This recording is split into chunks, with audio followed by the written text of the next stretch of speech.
जय भोलेनाथ।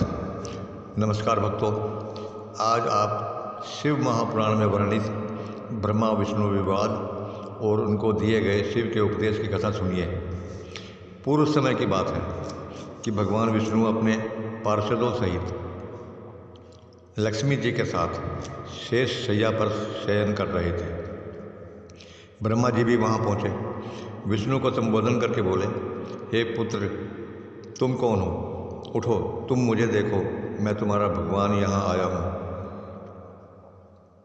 विष्णु यह सुनकर क्रोध को दबाते हुए बोले, हे पुत्र, तुम्हारा कल्याण हो।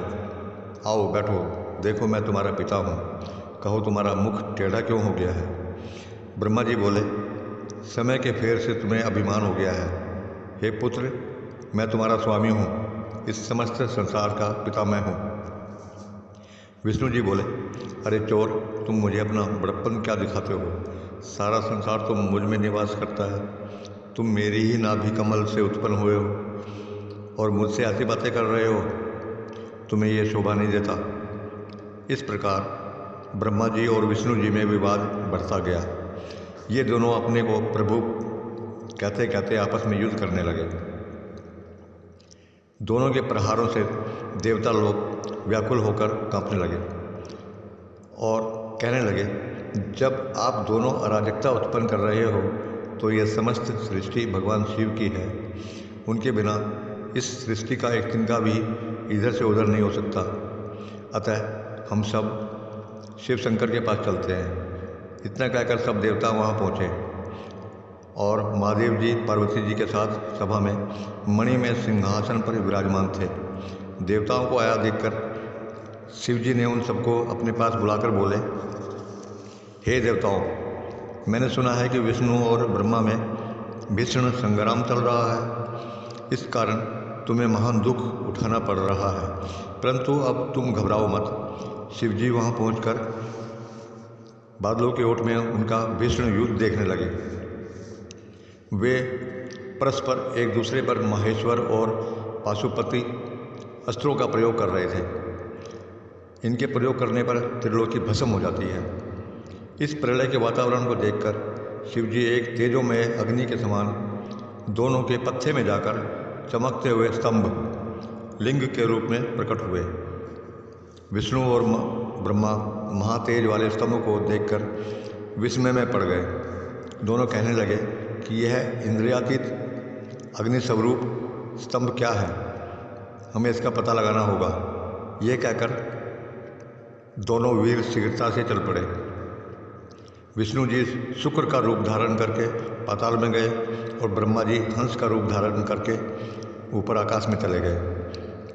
परंतु दोनों में से किसी को भी उस प्रकाश में लिंग का भेद पता नहीं चल सका। ब्रह्मा जी ने आकाश में केतकी का फूल देखा और उसे तोड़कर ले आए। उन्हें यह निश्चय हो गया कि उन्होंने महातेजस्वी स्तंभ का पता पा लिया है। वे केतकी के फूल को लेकर विष्णु जी के पास चले आए। विष्णु जी ने ब्रह्मा जी के पैर पकड़ लिए। ब्रह्मा जी के इस छल को देखकर शिव जी उसी समय प्रकट हो गए। विष्णु जी ने भगवान शंकर के चरण पकड़कर प्रणाम किया। विष्णु जी की इस महानता से भगवान शिव बहुत खुश हुए। उन्होंने प्रसन्न होकर उनकी सत्यवादिता की प्रशंसा की और अपनी समता प्रदान की। श्री नंदीकेश्वर बोले, इसके पश्चात शिवजी ने अपनी भौहों के बीच से भैरव को प्रकट किया। भैरव ने प्रकट होकर भगवान शिव से पूछा, मेरे लिए क्या आज्ञा है? ब्रह्मा जी पर क्रोध करते हुए भगवान शंकर ने भैरव से कहा, तुम अपनी पैनी तलवार से ब्रह्मा जी की सेवा करो। शिव जी की आज्ञा पाते ही भैरव ने ब्रह्मा जी के केशों को पकड़ लिया। भैरव ने ब्रह्मा जी के 5वें मुख को, जिससे उन्होंने असत्य बोला था, काट दिया। अन्य सिरों को काटने के लिए भैरव जैसे ही तैयार हुए, ब्रह्मा जी शिव जी के चरणों में गिरकर क्षमा याचना करने लगे। विष्णु जी ने भी भगवान शिव जी के चरणों में गिरकर ब्रह्मा जी को क्षमा करने की प्रार्थना करने लगे। हे भगवान, आपने प्रारंभ में ब्रह्मा जी को 5 सिर प्रदान किए थे, अब इनका 1 सिर कट चुका है, अब आप इन पर प्रसन्न हो जाइए। भैरव ब्रह्मा जी को छोड़कर बोले, हे ब्रह्मा, तुम अपनी प्रतिष्ठा और ईश्वर के लिए छल कपट किया है, इसलिए तुम सत्कार, स्थान और उत्सवों से विहीन किए जाते हो। ब्रह्मा जी शिव जी से वरदान और स्वामी कहकर अपना 5वां सिर मांगने लगे। इस पर शिव जी ने कहा, अराजकता के डर से मैं संसार की स्थिति बिगड़ने नहीं दूंगा। हे पुत्र, जो अपराधी है उसे तुम दंड प्रदान करो। तुम गणों के अधिपति होकर रहो, लोक मर्यादा का पालन करो। इसके पश्चात शिवजी ने केतकी के फूल से कहा, तू भी झूठ में शामिल है, अतः तू भी मेरी पूजा के योग्य नहीं है। शिवजी के गणों ने केतकी को दूर भगा दिया। केतकी शिवजी से हाथ जोड़कर बोली, हे स्वामी, मुझे माफ़ करने की कृपा करें। हे प्रभु, आपकी कृपा से कुछ भी दुर्लभ नहीं है। शिवजी बोले, मेरा वचन कभी मिथ्या नहीं हो सकता।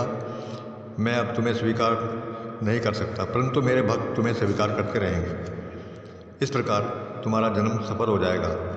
मेरे मंडप की रचना में तुम सिरमौर रहोगी। इस प्रकार भगवान शिव ब्रह्मा, केतकी और विष्णु पर कृपा करके देवों के पास पधारे।